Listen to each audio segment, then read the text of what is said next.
हाँ,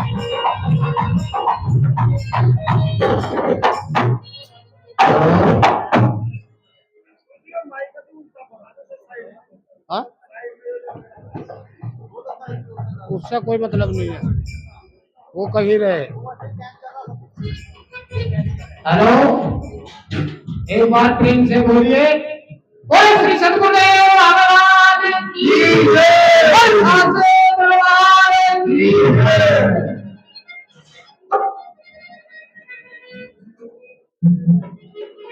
देखिए, अभी अभी शब्द में आया कि गुरु मिलने की तकलीफ, मन मार सूरज को जब। सच कहते हैं कि मन मारे तन बस करे, साधे सकल शरीर, और फिकर फाड़ कथन करे ताको नाम फकीर। इस दुनिया में आकर के ये जीवात्मा भजन ना भी करे किसी का, कोई बात नहीं, कुछ उससे अपने जीवन में पुण्य कर्म भी ना हो तो भी कोई बात नहीं। महापुरुष समझाते हैं कि जो मनुष्य अपनी मन और इंद्रियों पर संयम रखता है उसे कोई भजन संध्या की जरूरत नहीं है। सत्संग में केवल मनुष्य जाता है तो उसे कुछ लगाव होता है, किन्हीं आत्माओं को लगाव होता है कि अच्छे अच्छे तरह में भजन गाए जाते हैं जो उनको सुंदर लगते हैं, वाह भाई वाह, वो बहुत बढ़िया गाया था। कोई जाता है कि कुछ बात हमको ऐसी मिल जाए कि जो हम अपनी गलतियों को सुधार लें, क्योंकि संत महापुरुष कहते हैं कि सत्संग कि बिन सत्संग विवेक ना होई, बिन हरि कृपा सुलभ न सोई। क्योंकि जीवात्मा को बिना सत्संग के सच्चे ज्ञान की प्राप्ति नहीं हो सकती है। और सत्संग मिलता है बड़े महान कर्म संस्कार करने के बाद, क्योंकि बिन हरि कृपा सुलभ न सोई। जब तक उस जीवात्मा पर उस परमात्मा की कृपा दृष्टि नहीं होगी तो उसको सत्संग नहीं मिलेगा। ऐसी कई आत्माएं सत्संग पंडाल में होंगी जो आकर के सो ही रही होंगी, तो वो सत्संग में होते हुए भी उनको सत्संग प्राप्त नहीं है। इसलिए ये जीवन भी हर किसी को प्राप्त नहीं होता है। आप लोगों के कुछ ऐसे कुछ पुण्य कर्म होंगे जिनका फल स्वरूप ये मनुष्य शरीर आपको मिला, लेकिन ये समझो सभी मनुष्य एक से नहीं है। क्यों नहीं है? क्योंकि सबकी वृत्ति अलग है, सबके कर्म संस्कार अलग है। इसलिए बहुत से ऐसे मनुष्य हैं कि मनुष्य होकर के भी पशु जैसा जीवन उनका व्यतीत होता है। किसी की एक दिन की जिंदगी 100 काम करती है और किसी की 100 वर्ष की जिंदगी कोई भी काम नहीं करती है। बहुत ऐसी आत्माएं संसार के अंदर आती हैं कुछ थोड़े से समय के लिए, लेकिन इस जन्म में अपना नाम रोशन करा जाती है और मान जन कल्याण का वो एक प्रदाता बन जाते हैं।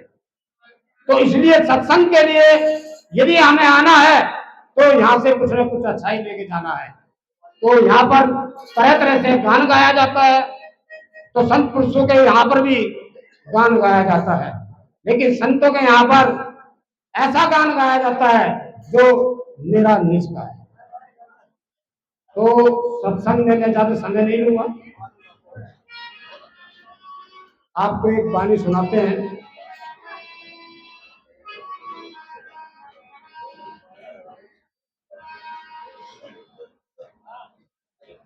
तो संत समागम हरि कथा, संत समागम हरि कथा, तुलसी दुर्लभ गोय, लक्ष्मी तो पापी घर की ओर। संतों का समागम और परमात्मा की चर्चा ये मनुष्य को बड़ी भाग से मिलती है। ये महापुरुषों ने बताया। पैसा तो एक बच्चा के पास में भी होता है, पैसा तो किसी भी प्रकार से प्राप्त हो जाता है, मनुष्य को परिवार भी बन जाता है, लेकिन इस संसार में रहते रहते हमको यदि सत्संग में चाहिए, हमारे बहुत मान कर्म की बात है। तो संत क्या कहते हैं,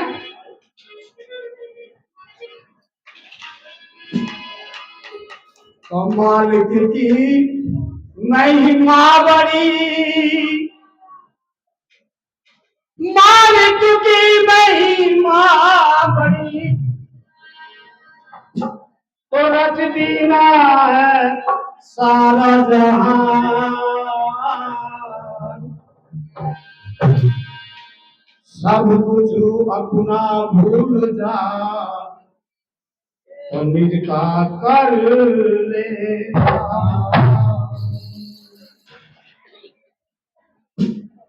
ये मनुष्य, यदि तू अपने आप को नहीं जाना तो तुम्हें आकर के कुछ भी नहीं जाना।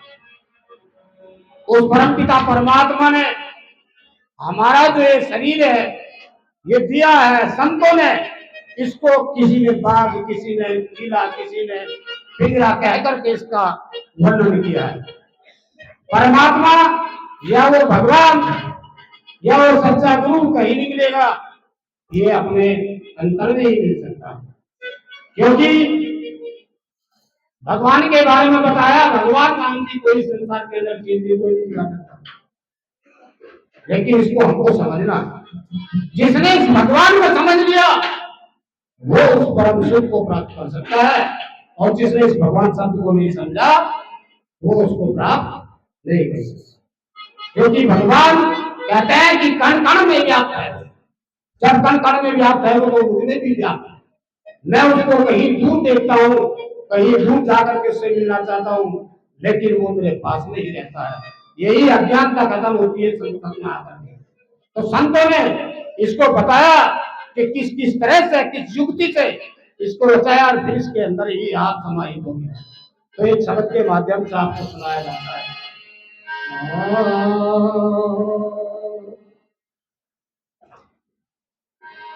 कारीगर ने महल बनाया, कारीगर ने महल बनाया, जिसकी रचना भारी, चतुराई का नहीं ठिकाना, रचना रचनी सारी, कारीगर ने महल बनाया, जिसकी रचना भारी, चतुराई का नहीं ठिकाना, रचना रचनी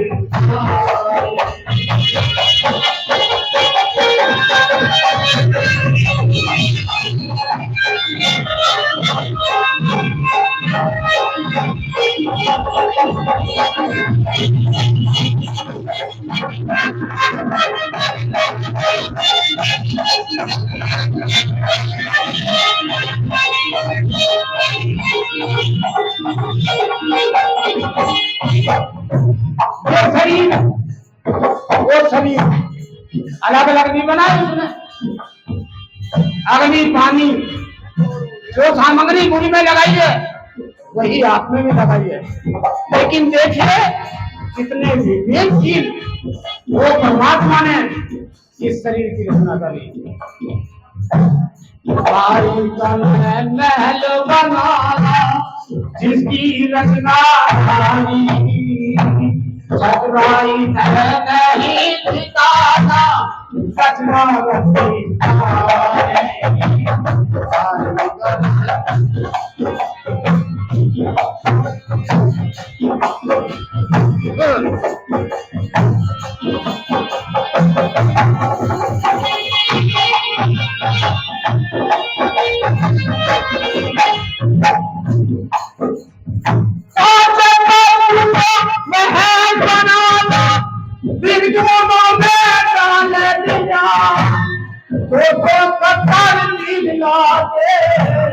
ना भूला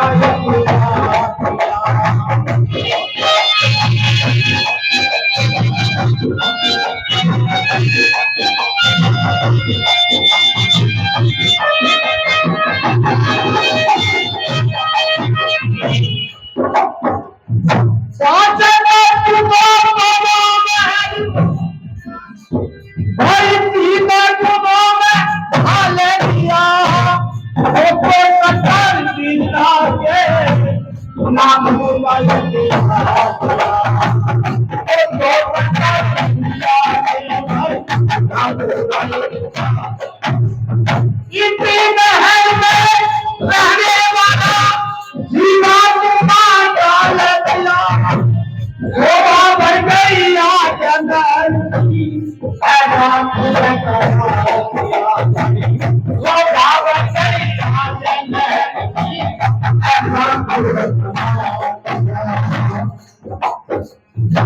ऐसा कमाल कर दिया कि इसकी महिमा अनंत हो गई। इसलिए प्रशंसा, पूजा, सम्मान, आदर भी उसका ही ज्यादा होना।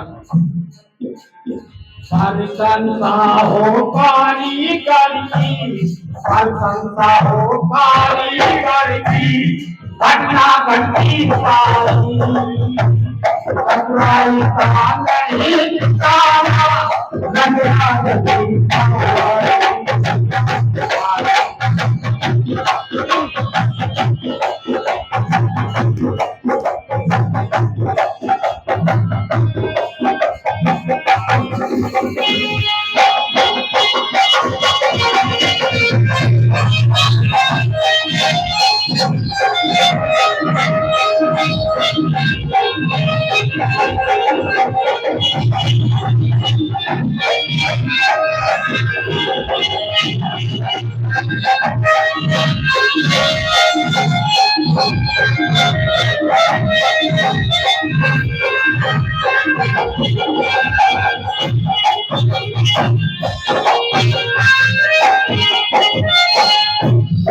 बड़ा हुनरबाज है, जो भी कुछ बनाया उसने बड़े अच्छे ज्ञान से बताया। जहाँ आंख लगानी थी वहां मनुष्य को आंख लगाई, जहाँ कान लगाने थे वहां पर उसको कान लगा। सभी अंग ये शोभा जिसको हम देख रहे हैं बड़े ज्ञान से बनाया उस मालिक ने। इस तरह से वो खिड़की का वो दरवाजे इसी महल में न्यारे न्यारे बना दिए, गंगा यमुना सरस्वती चंदा सूरज बना दिए।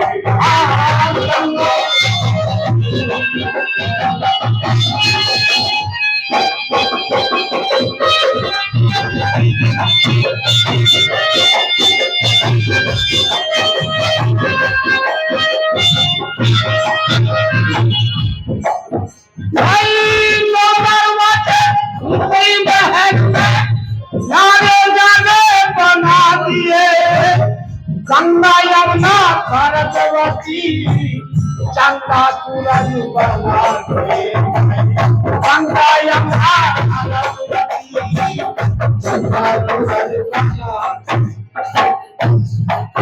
भैया से कमर इसमें डरते देवों को लटकाने दिए, पांच चोर है जिसके माई उन्हें बाती थे है इसके भाई उन्हें बाती थे। क्या करते हैं लोग?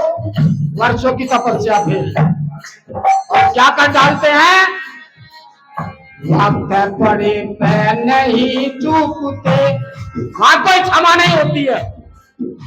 श्री कृष्ण भगवान गीता में कहते हैं कर्मेषु फलेषु, यदि तुम कर्म करोगे तो उसका फल अवश्य आपको भोगना पड़ेगा। वक्त पड़े पे नहीं चूकते, वक्त पड़े पे नहीं चूकते, घटना घटती सारी, चतुराई नहीं की सारा, घटना घटती सारी। जिसकी रचनाई चतुराई नहीं की सारा, घटना घटती सारी।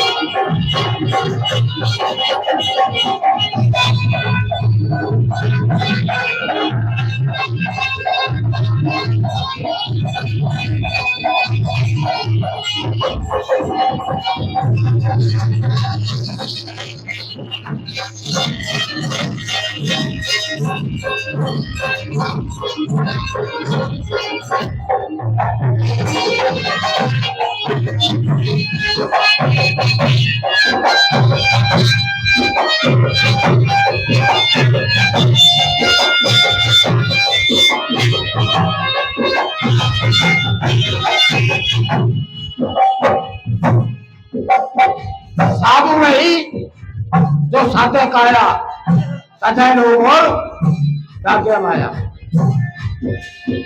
जब जीव आत्मा घर से चली थी साधु बनने के लिए, उस दिन इसके ऐसे विचार होंगे, ये संसार नश्वर है, इससे हमें कोई मतलब नहीं, अपने प्रभु से मतलब है। चल देते हैं, सब सुखों को छोड़ देते हैं, देश बदल लेते हैं, किंतु फिर उसी संसार में आकर के उसको रहना पड़ता है। और रहते रहते ही कोई समय कोई पल कुछ कर्म मनुष्य से ऐसे हो जाते हैं जिनके फलस्वरूप वो प्रभु की माया को जान सकता है। वो क्षण वो पल उस मनुष्य के काम आता है जो इस शरीर के अंदर 72,72,72,202 नाड़ी इस शरीर के अंदर विद्यमान है। जो इनको विचारता हुआ, इनको जानता हुआ और उस अपने आप की जानने की कोशिश करी होगी, कहीं जाकर के उसको कुछ प्रभु की कृपा मिल जाती है और वो उसमें मगन हो जाता है। तो कैसे बताया?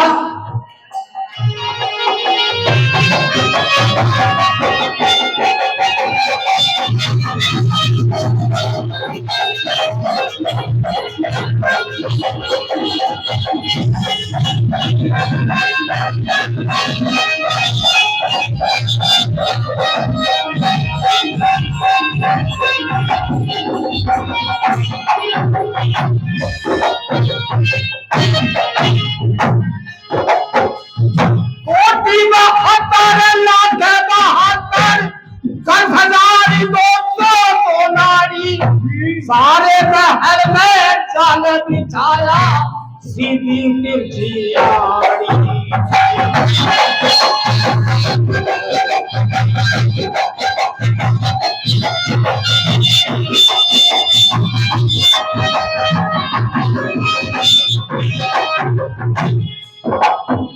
शरीर के अंदर ये नाड़ियां हैं, लेकिन इसमें मूल शाखा 24 नाड़ियां होती है जो कि शरीर के कुछ नीचे को, कुछ ऊपर को और कुछ इधर उधर को बहती है। उन नाड़ियों में भी संतों ने 9 नाड़ी बताई है। उन 9 नाड़ियों का ज्ञान मनुष्य को होना जरूरी है और 9 नाड़ियों के बाद में भी उसकी परवर्ती नाड़ियां होती है और उसको जानना जरूरी है। तो संतों ने योग के द्वारा और गुरु महाराज के दिए हुए कर्म कांड के द्वारा उसको ढांकने की कोशिश करी है। मैं कौन हूँ, कहां से आया हूँ, मुझे क्या करना था और मुझे क्या करना है, मुझे कहाँ ठहरना है। तो जब वह ठहर करके उस नाम में लय होकर के जीव आत्मा बैठ जाती है तो कभी उसे अपने आप का भय होता है।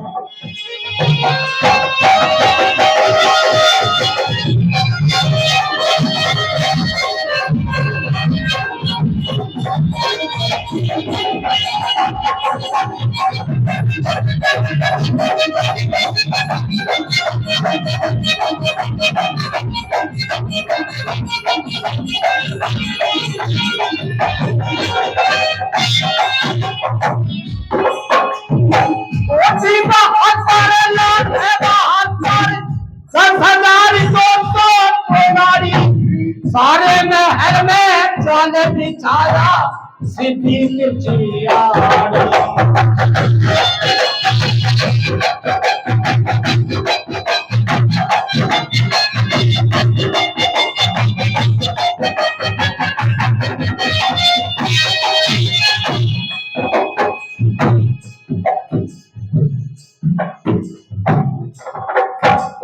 परमात्मा ने इस शरीर के अंदर ऐसी मंद सुगंध फुलवारी रचना कर दी जिससे कि ये जीव आत्मा महकता हुआ आनंदित होता हुआ अपने आप में स्थित हो सके।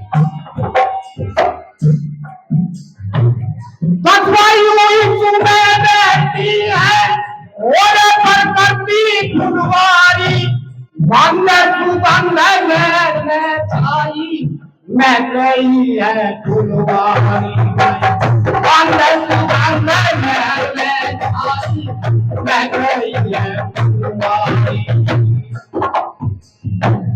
गुरु जाने महल की महिमा गुरु जाने महल की महिमा जाने मुझे अनाड़ी रानी करने लजा महल रचना आई करने महल बनाना जिसकी रचना भारी चतुराई का नहीं ठिकाना रचना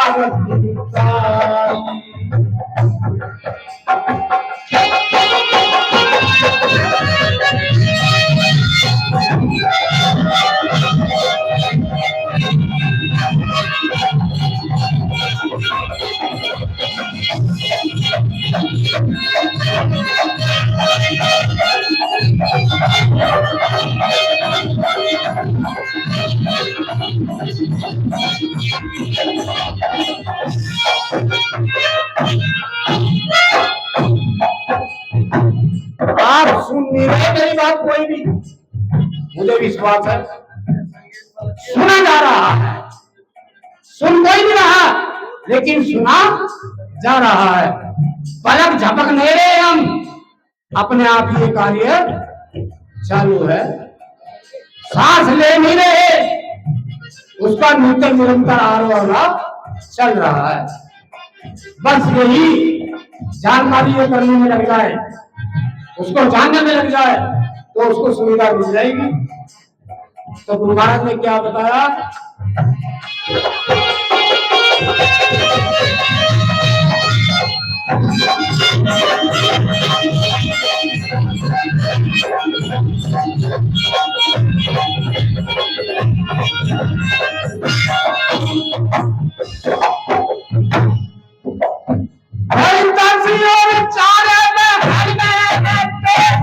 अपना अपना काम करे भटकता मूरत मकरन जो जिंदगी बेकार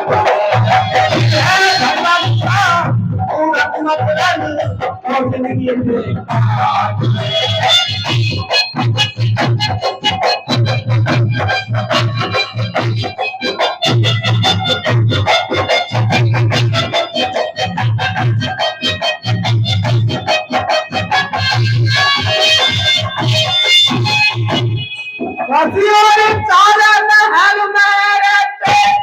अपना अपना काम करे भटकता बादल मकान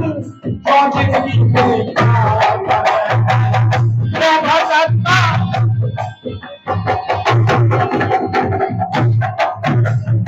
एक गुफा है इसके अंदर अरबी रंजन होता चले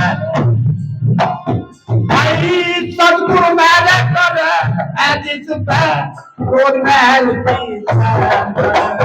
सदगुरु मेरे रोज महल की बिन सतगुरु के भेद मिलेना बिन सतगुरु के भेद मिलेना बात मुकद्दर की सारी चतुराई का नहीं ठिकाना रचना भारी करके महल बनाया जिसकी रचना भारी चतुराई का नहीं ठिकाना रचना